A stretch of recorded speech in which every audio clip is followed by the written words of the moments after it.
Pagsasama. Asawa ni Isaac na anak ni Abraham, kapwa sila ay pinagpala. Malapit na ang kanyang panganganak at siya ay nakaramdam ng sakit ng panganganak.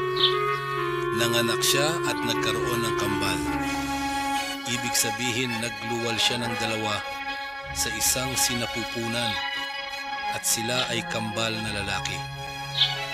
At ang pangalawang bata ay parang buwan sa kanyang kaganapan.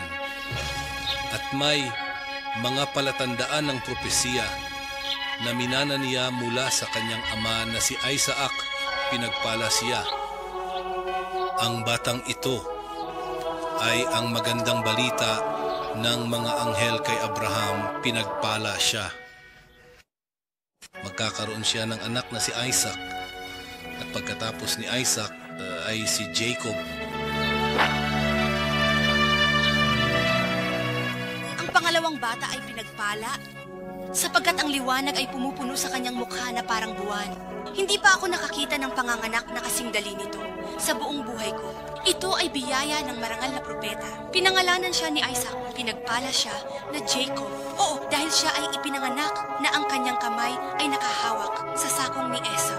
Ang propetang si Isaac ay lubos na masaya sa kanyang anak na si Jacob sapagkat alam niya na siya ang magmamana ng kanyang propesya at kaalaman. Totoo ang magandang balita ng mga anghel.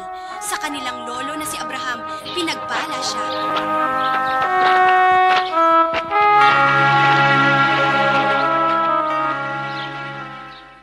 Nagsusumamo ako sa Diyos laban sa isinumpang demonyo. Sa ngalan ng Diyos, ang pinakamahabagin, ang pinakamaawain.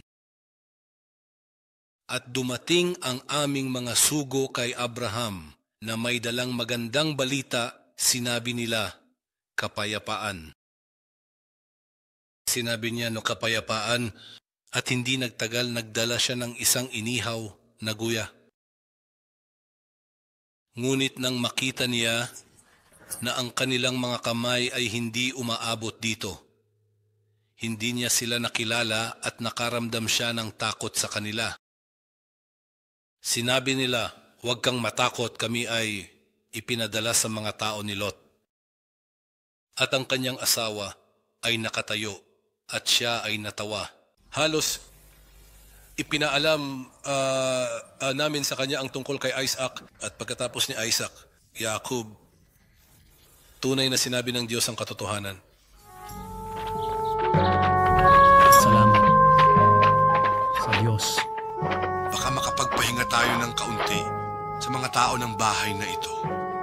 Sana makahanap tayo sa kanila ng kaunting pagkain at inumin. Mukhang may mga palatandaan ng propesya ang batang ito, Salah. Baka pinalitan tayo ng Diyos ng mas mabuti kaysa sa mga tao ng mga nayon na nadaanan natin at tumangging pakainin tayo. Pumunta ka at humingi ng pahintulot sa mga tao ng bahay na ito.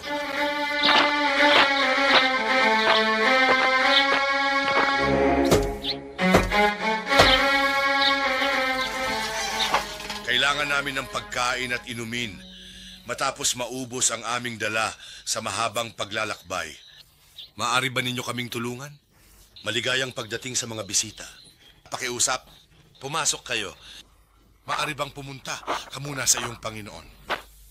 Ang aking Panginoon ay ang marangal na anak ng marangal. Ang marangal na anak ng marangal. Oo.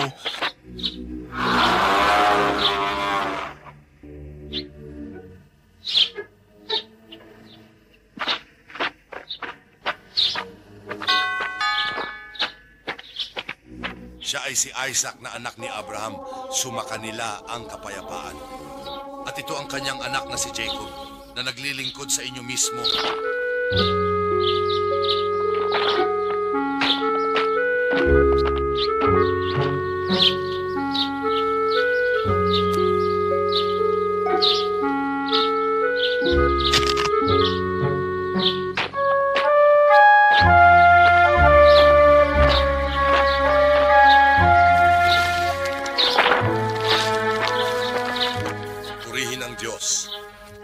Bumaba tayo sa bahay ng mga propeta. Anong pagpapala? Siya ay ang marangal na anak ng marangal. Jacob na anak ni Isaac na anak ni Abraham. Kaya huwag kang magtaka.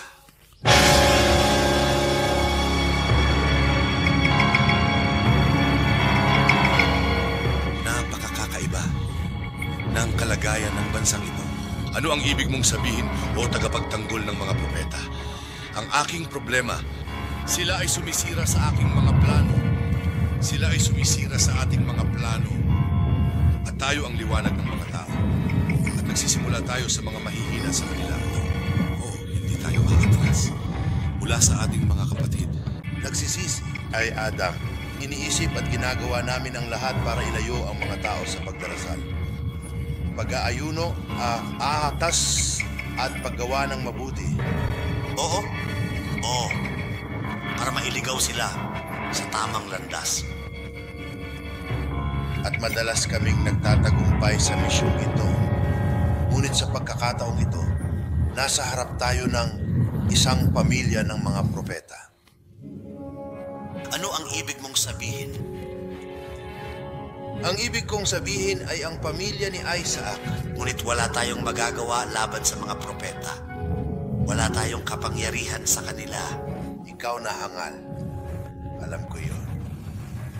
Ngunit kapag sinabi kong mga tahanan nila,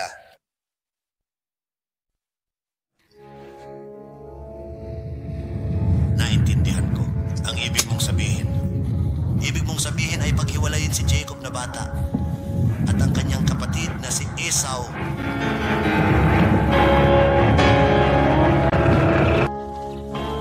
At sinabi niya,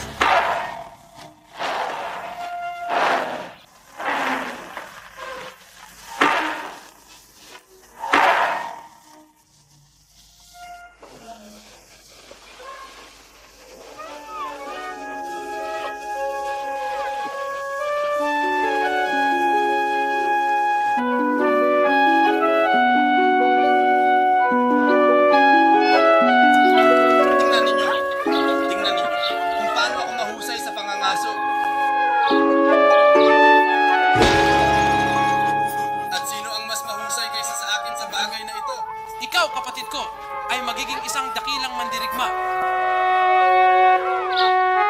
Sa tingin ko, hindi mo ako matatalo sa pagkakataong ito. Hindi mo magagawa ang ginagawa ko.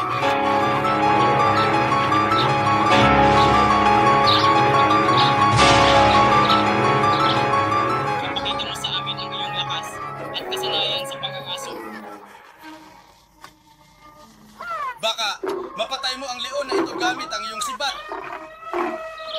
Ipakita mo sa amin. Ipakita mo sa amin. Ipakita mo sa amin. Sumali kayo sa... ako ang bahala sa liyong ito. Ituturo ko sa inyo kung paano ang tamang pangangaso sa tubig. Tanggapin mo ito, Leon.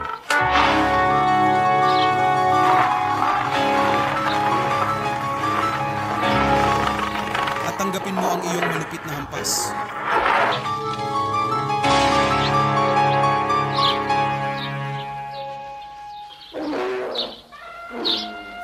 Napatay na ang leon. Simula ngayon, ikaw na ang aming pinuno sa pangangaso.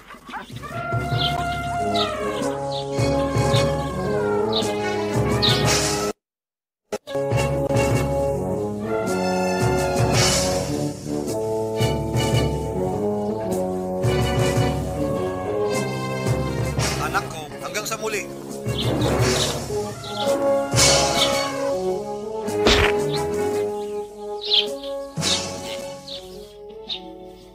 Napakabait na binata.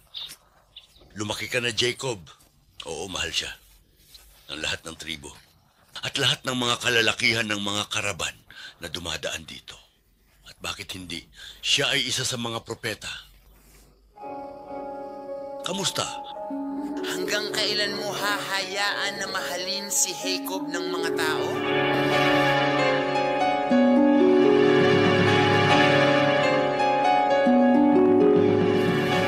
Hindi ba't ikaw ang bihasang mga ngaso na pinapakain ang lahat ng ito mula sa apoy ng iyong pamumuno? Hindi ba niya minana ang propesya mula sa kanyang ama at mas mahal siya ng iyong ina kaysa sa iyo? Kailangan mong alisin si Jacob. May nagalit ba sa'yo, Ginoo? Umalis ka sa paningin ko. O Diyos, huwag mong paghiwalayin sila. At isulat mo para sa akin.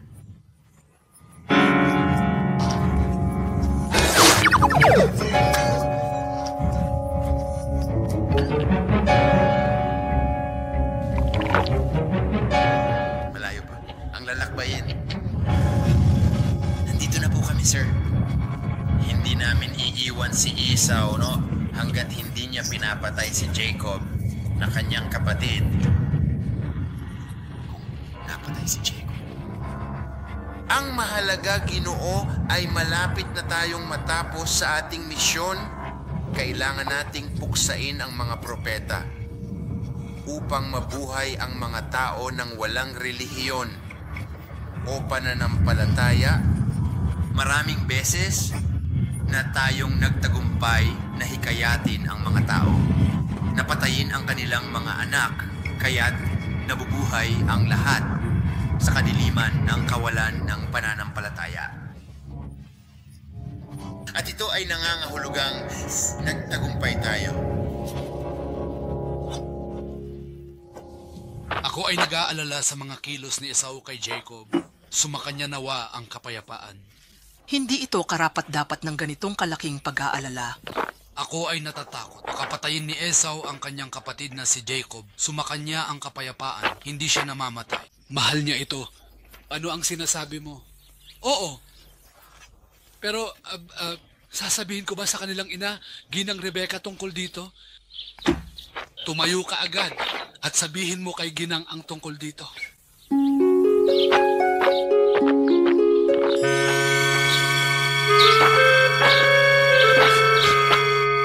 Paalam, Ginoo. Naway ingatan ka ng Diyos. Sa iyong pag-alis, nawawala ang pinakamamahal naming tao.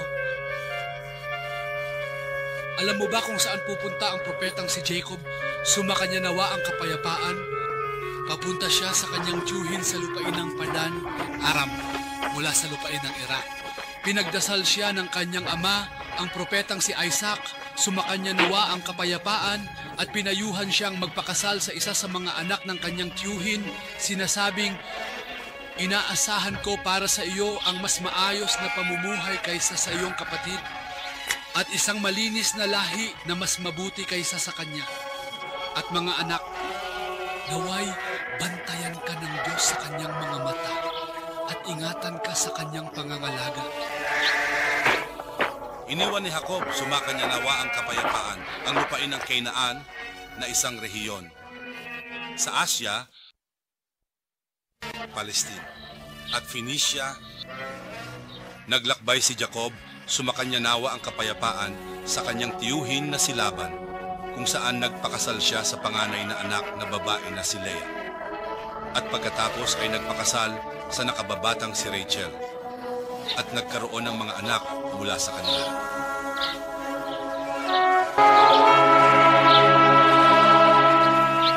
Dumami at lumago ang mga tupa sa biyaya ng propetang si Jacob mula nang dumating siya sa lupain na ito.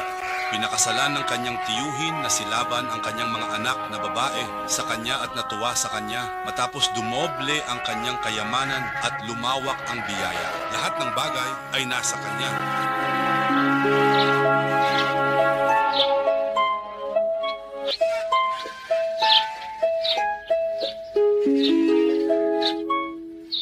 At ipinahayag ng Diyos kay Jacob, sumakanya nawa ang kapayapaan na bumalik sa kanyang pamilya matapos magising ang pagmamahal at pagkakaisa sa puso ng kanyang kapatid na si Esau. Bumalik si Jacob, sumakanya nawa ang kapayapaan sa kanyang pamilya na masaya at puno ng kagalakan. O kawawa naman kami. Iiwan ba tayo ng pinagpalang propetang ito? Oo. Ang propetang si Jacob, sumakanya nawa ang kapayapaan, ay babalik sa kanyang tahanan at pamilya. Ito ay isang malaking kawalan. Naiiwan tayo ng propetang si Jacob matapos siyang mahalin ng lahat. Hindi ba siya natatakot sa galit ng kanyang kapatid na si Esau? Narinig ko na nagsisi ang kanyang kapatid at nanalangin sa Diyos na magkaroon ng takot. Iyong pinatawad siya at pagbabalik ni Jacob. At pinapatawad ng Diyos ang kasalanan ng mga sinumang nagsisisi at bumabalik sa landas ng katotohanan at katapatan. Panginoon, patawarin mo kami at kahabagan mo kami. At pinagpala ng Diyos si Jacob, sumakanya nawa ang kapayapaan. At mula sa mga anak, Hos ang mga lalaki.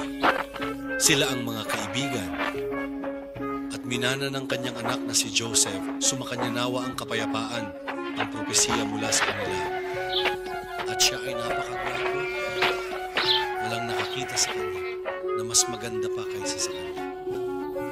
At mahal na mahal siya ni Jacob, sumakanya nawa ang kapayapaan.